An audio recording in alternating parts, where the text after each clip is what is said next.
আছেন? ভালো। আপনি? আমিও ভালো আছি। এখন কি করছেন? কি আর করব, পড়াশোনা শেষ করে বেকার ঘুরে বেড়াচ্ছি। দেশে তো কোনো চাকরি বাকরি নেই। সাধারণ জনগণের কথা ভাবতে তো সরকার ভুলে গিয়েছে।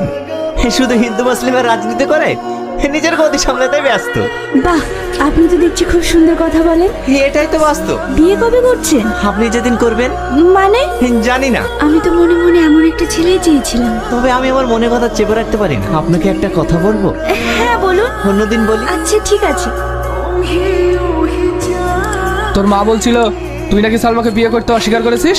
হ্যাঁ তুই তো ভালো করেই জানিস আমি ছোটবেলা থেকে সালমার সঙ্গে তোর বিয়ে ঠিক করে রেখেছি। আব্বা, আমি সালমাকে বিয়ে করতে পারবো না। আমি অন্য একজনকে ভালোবাসি। কি? আমার মুখের উপরে কথা বলার তোর সাহস হয় কি করে? এই ফ্যামিলিতে আমি যেটা বলবো সেটাই হবে। আমি সালমাকে বিয়ে করতে পারবো না, ব্যাস। আমি অন্য একজনকে ভালোবাসি, তাকে বিয়ে করবো। তাহলে তুইও জেনে না, সালমাকে যদি তুই বিয়ে না করিস তাহলে এই বাড়িতে